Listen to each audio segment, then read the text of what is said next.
Hello students, welcome to IURAGE. In today's lecture, we are going to learn about the histology, development and clinical anatomy of mammary gland. So let's get started. First we'll see the histology.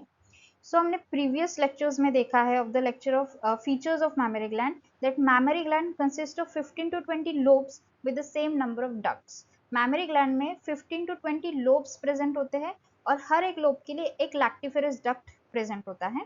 So for 15 to 20 lobes there are 15 to 20 lactiferous ducts and each lobe is made up of many lobules containing acini. हर एक lobe में कई सारे lobules present होते हैं और उन lobules में कई सारे एल्वियोलाइज प्रेजेंट होते हैं, दैट मींस एसिनाई प्रेजेंट होते हैं. इस चीज को हम इस पिक्चर में समझेंगे. So we can see here clusters of alveoli और the group of alveoli. As we can see ये जो सारे क्लस्टर्स है और ग्रुप ऑफ एल्वियोलाई है, इन सबको मिला के बनता है एक lobe. This is the first lobe, this is will be the second lobe, this will be the third lobe, this will be the fourth lobe. And हर एक लोब में जो ईच क्लस्टर है, हर एक जो लोब ग्रुप है alveoli का, each cluster is considered as lobule. हर एक क्लस्टर इसे कहा जाएगा लोब्यूल और हर एक लोब्यूल में कई सारे एल्वियोलाई प्रेजेंट होते हैं. As we can see here in this picture, हर एक लोब्यूल में कई सारे एल्वियोलाई प्रेजेंट होते हैं. सो लोब्स के अंदर प्रेजेंट होते हैं lobules and lobules consist of alveoli. And in lobules के अंदर जो डक्ट्स प्रेजेंट होती है जो कि सिक्रेटेड मिल्क को एल्वियोलाई से लैक्टिफेरस डक्ट तक पास ऑन करती है, उन डक्ट्स को बोला जाता है intra lobular ducts. That means in lobules के अंदर प्रेजेंट होते हैं. That's why it is called as intra lobular. And as we can see here the green marking, these are the intralobular ducts. Then उसके बाद हर एक lobe के लिए एक डक्ट प्रेजेंट होता है. That duct is represented by the blue marking. वो होगा duct for each lobe and ये डक्ट फाइनली ओपन होता है into the lactiferous duct. The red marking which we are seeing in this picture, the red marking is the lactiferous duct. तो सारे duct जो lobule से आते हैं वो फाइनली ओपन होते हैं into the lactiferous ducts. So histology हम टू फेजेस में देखेंगे. सबसे पहले in the resting phase, that means non pregnant women में मैमरी ग्लैंड हिस्टोलॉजिकली कैसा होता है एंड देन लैक्टेटिंग फेज में हमें हिस्टोलॉजिकली क्या चेंजेस देखने को मिलते हैं. So first will see the resting phase in non pregnant adult female. Resting phase में एज किसी भी तरीके का मिल्क सिक्रिएशन नहीं हो रहा होता है, इसीलिए मेनली डक्ट्स और उनकी ब्रांचेज ही हमें हिस्टोलॉजिकली देखने को मिलती है. एसिनाइज और एल्वियोलाइज ये काफी कम होती है और जो प्रेजेंट होती है वो काफी स्मॉल होती है. The stroma has connective tissue and fat sales. Memory gland का जो स्ट्रोमा होता है उसमें रेस्टिंग फेज में connective tissue and fat sales ज्यादा देखने को मिलते हैं. देन द इंट्रालोब्यूलर डक्ट्स जो हमने प्रीवियस स्लाइड में देखा, इंट्रालोब्यूलर मीन्स लोब्यूल्स के अंदर जो डक्ट्स प्रेजेंट होते हैं. So they are lined by low columnar epithelium resting on a basement membrane. Intralobular ducts में low columnar epithelium cells present होते हैं, as we can see here in this picture. These are the intralobular duct और यहाँ पे we can see low columnar epithelium cells. And then the intralobular connective tissue. In lobules के अंदर जो connective tissue present होता है, they are derived from the papillary layer of the dermis. So when we'll see skin, तो skin के तीन layers होते हैं. Superficial is epidermis, then dermis and lastly is the hypodermis. So dermis layer के two divisions होते हैं. dermis layer में again दो layers present होती है. upper layer होती है ये papillary layer and deeper layer होती है reticular layer. So जो papillary layer है उससे डिराइव्ड होते हैं इंटरलोब्यूलर कनेक्टिव टिश्यूज जो लोब्यूल्स के अंदर प्रेजेंट होते हैं. They are more cellular and they contains fibroblast. Fibroblast क्या करते हैं, ये स्ट्रक्चरल फ्रेमवर्क प्रोवाइड करते हैं, ब्रेस्ट के स्ट्रक्चर को मेंटेन करने का काम करते हैं. And fibroblast also helps in wound healing. So intralobular connective tissue में वी कैन सी जो सेल्स प्रेजेंट होते हैं, they have fibroblasts and the connective tissue is derived from the papillary layer of the dermis. Then interlobular connective tissues भी देखने को मिलते हैं. Interlobular means between the two lobules. दो lobules के बीच में जो connective tissue होता है, that is interlobular connective tissue. These are derived from the reticular layer of the dermis. इंट्रालोब्यूलर हमने देखा papillary layer of the dermis से डिराइव्ड होता है, एंड इंटरलोब्यूलर जो है वो reticular layer of the dermis से डिराइव होता है, and they are more fibro-reticular in nature.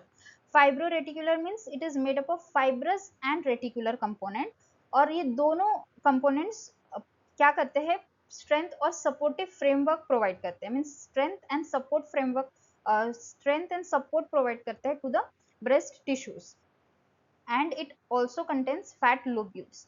Interlobular connective tissue में fat lobules भी present होते हैं. So we have seen resting phase में mainly ducts और उसकी branches देखने को मिलेगी, acini और alveoli काफी कम होंगे because milk secretion इस phase में नहीं होता है. स्ट्रोमा में कई सारे कनेक्टिव टिश्यूज और फैट सेल्स प्रेजेंट होंगे. देन हमें इंट्रालोब्यूलर डक्ट्स देखने को मिलेगी which is lined by low columnar epithelium. Then intralobular connective tissue जो कि डिराइव होती है पैपिलरी लेयर ऑफ डर्मिस से, एंड उसमें फाइब्रोब्लास्ट प्रेजेंट होंगे. And interlobular connective tissue is derived from the reticular layer of the dermis, and they have more fibroreticular cells, and they contains fat molecule or fat lobules. Next we'll see the lactating phase. So lactating phase, as इस phase में milk secretions होता है, इसलिए the gland is full of acini. Lactating phase में mammary gland में कई सारे alveoli present होंगे with minimum amount of connective tissues. Connective tissue का अमाउंट ये काफी लो होगा as compare to the acini. Some acini are lined by tall columnar cells, others by normal columnar cells. So ये जितने acini present होंगे उसमें से कुछ acini इनमें प्रेजेंट होंगे tall columnar cells और कुछ में प्रेजेंट होंगे normal columnar cells. और ये जो सेल्स है यही सेल्स मिल्क सिक्रिएशन का काम करते हैं. इन सेल्स में न्यूक्लियस में प्रेजेंट होगा which will be either round or oval seen in the middle of the cell, and droplets of fat accumulate near the free surface of the cell. इन cells के free surface के पास, that means at the top of the cells, fat molecules और fat droplets ये accumulate होंगे. This is the part of the milk secretion process. Milk secretion process के दौरान fat molecules और फैट ड्रॉपलेट्स ये accumulate होते हैं around the cells. Then myoepithelial cells may be seen between the basement membrane and the secretory cells. So secretory cells और basement membrane के बीच में एक और type of cells present होंगे which is myoepithelial cells. So ये myoepithelial cells क्या करते हैं? They are contractile cells. They responsible for the contraction, और इस contraction के कारण ये जो myoepithelial cells है they helps to squeeze the milk from the alveoli into the ducts. alveoli में जो milk secrete हो रहा है, alveoli के cells से जो milk secrete हो रहा है, उस milk को squeeze out करके lactiferous ducts में लाने का काम होता है इन myoepithelial cells का, जो present होते हैं in between the basement membrane and the secretory cells. Ducts are also seen, but they are fewer in number as compared to the acini. As lactating phase में alveoli का और acini का ज्यादा role होता है, इसलिए histologically ducts दिखते हैं, but कंपेरेटिवली alveoli से ये काफी कम होते हैं. और जो बिगर डक्ट्स देखने को मिलते हैं they are lined by stratified columnar और columnar epithelium.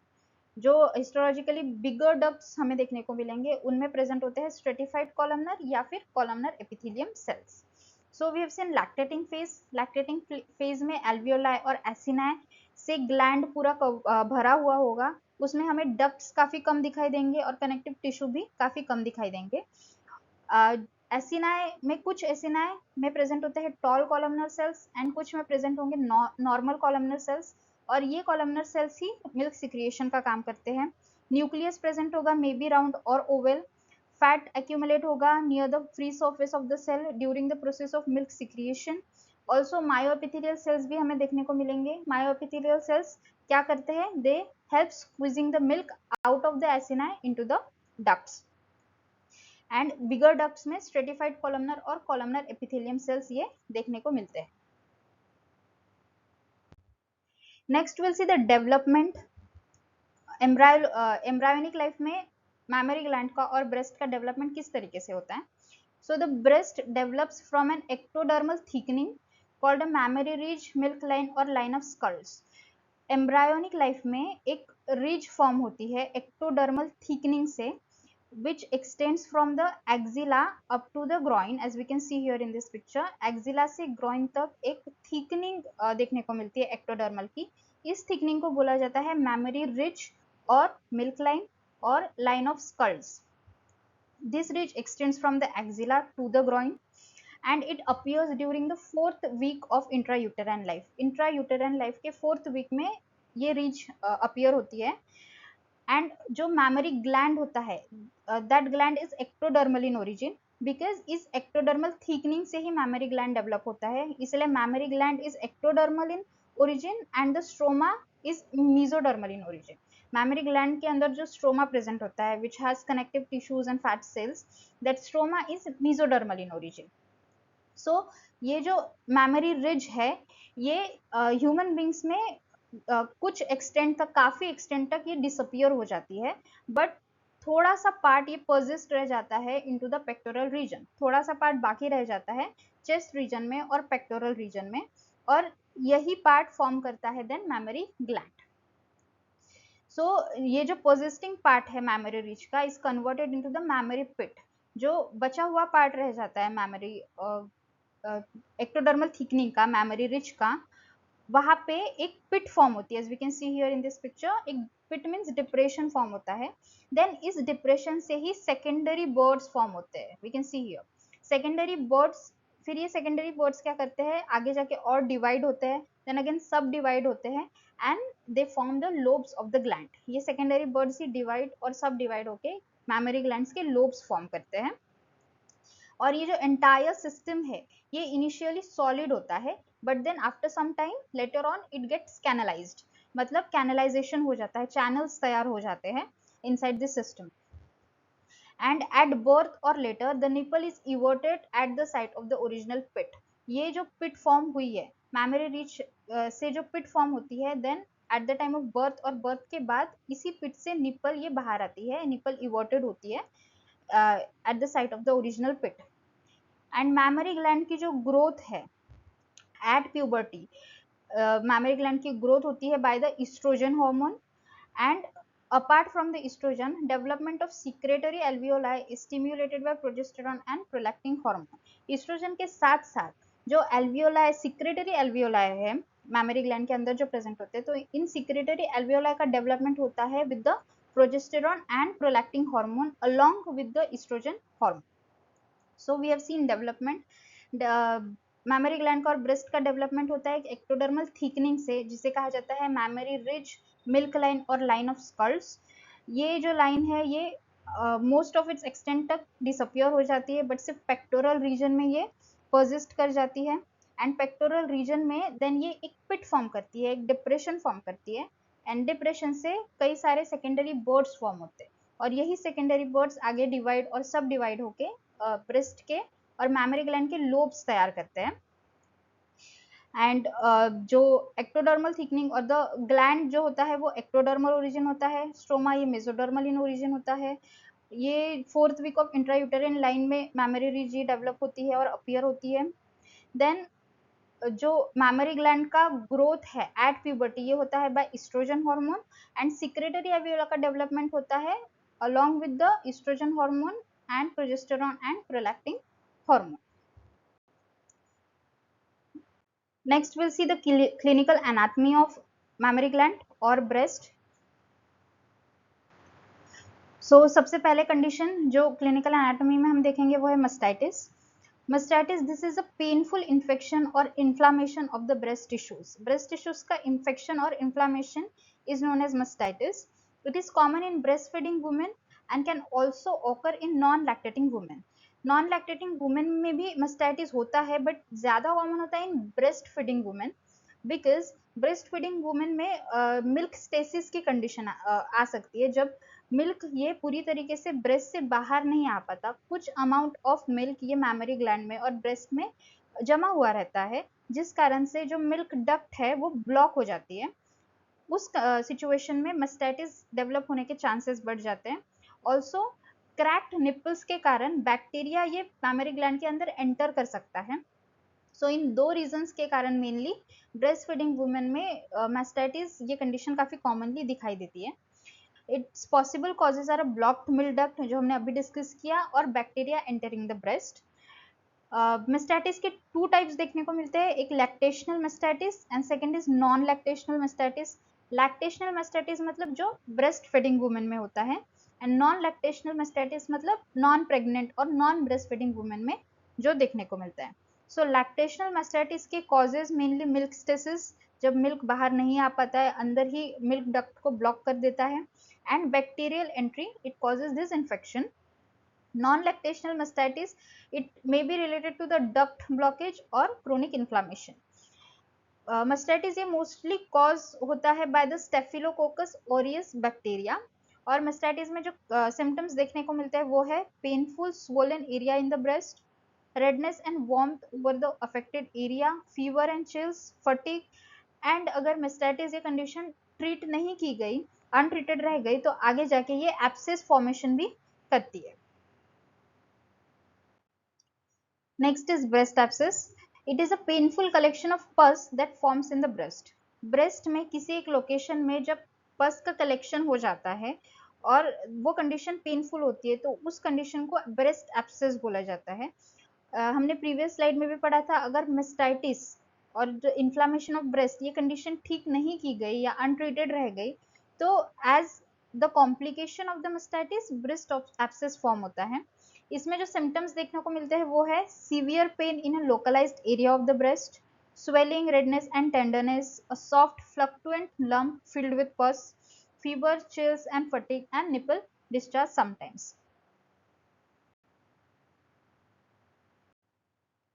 Next is the fibroadenoma. It is a benign or non-cancerous tumor of the breast. Fibroadenoma ये एक non-cancerous tumor होता है, made up of both fibrous and glandular tissues. The most common breast tumour in young women, women में most commonly जो tumour देखा जाता है वो है fibroadenoma between the age of 15 to 35 years. It is commonly bilateral and 2 to 3 centimetre in diameter. Commonly bilateral होता है, मतलब दोनों ब्रेस्ट में भी दिखाई दे सकता है, and 2 to 3 centimetre in diameter. It is a painless, firm and movable lump, usually round or oval, smooth and rubbery. It is often described as a breast mouse because it moves easily under the skin.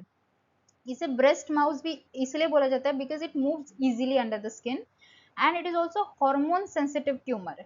तो during pregnancy जब काफ़ी ज़्यादा hormonal changes होते हैं body में, उस समय जो फाइब्रोएडिनोमा है ये ग्रो करता है, बट आफ्टर मेनोपॉज जब सारे हॉर्मोन्स ये कम हो जाते हैं बॉडी में, उस समय जो फाइब्रोएडिनोमा है ये श्रिंक कर जाता है। So that's why it is hormone sensitive. During pregnancy it grows and after menopause it shrinks down. It rarely turns into a cancer and it usually doesn't require removal unless it grows large, becomes painful and causes anxiety. Until and unless ये सारे symptoms ना दिखाई दे, तब तक fibroadenoma को remove, surgical removal की कोई ज़रूरत नहीं होती। बट अगर ये सारे सिम्टम्स दिखाई देते हैं, दैट मीन्स अगर ये बड़ा हो जाता है साइज में, पेनफुल होने लगता है और इसके कारण कई सारे कॉम्प्लिकेशंस और चेंजेस बॉडी में दिखाई देने लगते हैं, तो उस समय removal of fibroadenoma is necessary. Fibroadenoma का डायग्नोसिस किया जाता है through clinical examination, ultrasound, mammogram और FNAC, that means fine needle aspiration cytology और biopsy. Next is the radial incision. ये कॉमन इंसिजन है जो ब्रेस्ट के डिसीजेज में और ब्रेस्ट कंडीशंस में लिया जाता है। It is a surgical cut made along the lines radiating outwards from the nipples. So nipples से बाहर की ओर जाने वाली जो स्किन लाइंस होती है, इन लाइंस के अलोंग जो इंसिजन लिया जाता है वो होता है radial incision. So mostly breast diseases में रेडियल इंसिजन ये प्रेफर किया जाता है because radial incision follows the natural anatomy of breast ducts. Breast के जो डक्ट्स होते हैं, लैक्टिफरस डक्ट्स होते हैं, उनकी नेचुरल एनाटॉमी को फॉलो करते हुए ये इंसिजन लिया जाता है, सो दैट ये जो लैक्टिफरस डक्ट्स है इन्हें कोई इंज्यूरी ना हो, दैट्स वाई, और इन्हें कोई डैमेज ना हो, इसलिए रेडियल इंसिजन ये लिया जाता है। Also it helps in better healing and less scarring and it gives access to a deeper tissues. Easily deeper tissues से रेडियल इंसिजन से हमें एक्सेस मिल जाता है, दैट्स वाई रेडियल इंसिजन ये प्रेफर किया जाता है। इंडिकेशंस है एब्सेस ड्रेनेज में, for deep abscesses to avoid damage to the ducts and nerves, and also in tumor or lump excision tumour और लम्प को एक्साइज अगर करना हो तभी भी रेडियल इंसिजन प्रेफर किया जाता है to access and remove lumps while preserving the ductal structures. So that's all for today's lecture. In the next lecture, we are going to study the remaining part of the clinical anatomy of breast, that is the carcinoma of breast. Until then, keep reading and don't forget to subscribe, like and share with your fellow learners. Thank you for watching this video.